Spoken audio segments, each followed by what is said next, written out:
Hi, my name is Justin Tavio, and welcome to a little special edition here for Ironman Football Blog, the State of the U. We're going to talk about screen pass options. And you've got a lot of material here in the article. If you're only checking out the video, this is for you. We're looking here at a typical trips open formation with the back set to the far side. What that'll do is dictate that the three technique predominantly in today's football world will be aligned opposite of your tailback. Okay? So he's going to line opposite. Because of a lot of the zone read game, a lot of the just inside zone in general.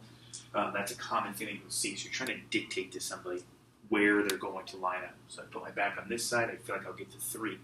With the three being there and the one here, we can slide protect over this way and pick up that one technique with the center and the guard, and in the end can kind of protect on the actual sort of pass strength side. So we're going to look first, as most coaches like to split their field in half when trying to make a determination like that. And we want the quarterback to look one side to the other. We can call completely different concepts on each side. You know, sometimes you call a cover 3 beater, cover 2 beater, or like a man beater, a zone beater, something like that. So in case you don't want to call something that can only be cover 2 and you get cover 3. Okay, so you're going to split the field in half, and that's how we usually do it. So we're looking at trips open, which means that the third guy is not up on the line or in a wing; he's actually out lined up wide. The way that I like to run Snag, as you can see in the articles that we've linked, is to have number 3 release inside. What that'll do, inside and vertical, that'll draw that safety away. So perfect. I want to clear this space here for what I'm working on here, okay, for the actual stop concept. And I really want to throw the stop. So this is the route that I really want to throw. I've been running this bubble all game. Bubble with the stock block. The stock block is running down. The receiver is blocking the corner. I've been running that all game. So now I'm going to have him pull up, stop, and sit in this open window of space. What I'm relying on is what is the guy there, the up safety or outside linebacker, what is he going to do? He's my flat defender, okay? This area out here is the flat. So what is my flat defender going to do? If he's going to chase the bubble, all right? We talked about this in Snag before. He chases the bubble, he leaves a window here. If he sits, all right, he eats up space. But what if I get some kind of combination coverage? He's going to roll over that deep route. Maybe he's going to creep up, and he's going to run down the bubble, and he's going to bail.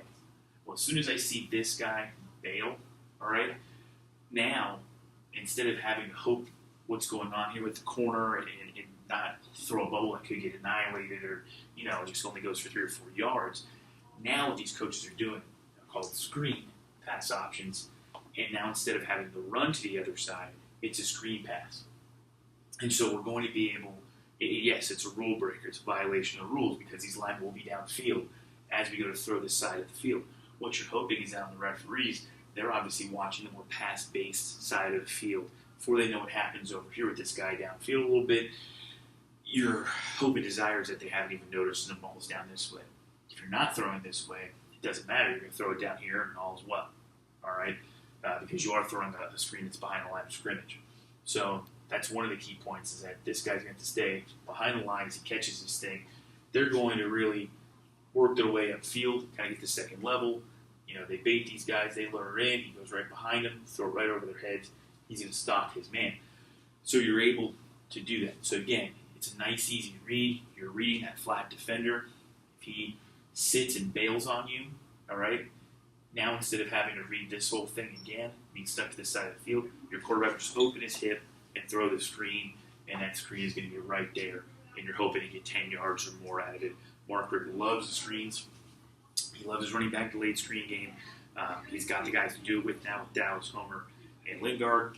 And over here, the Snag Concept is something I really hope that they can put in to kind of, quit running just that bubble RPO and start incorporating some other things. So hopefully this is a nice example for you for why a screen pass option works and exactly what it is. Thank you.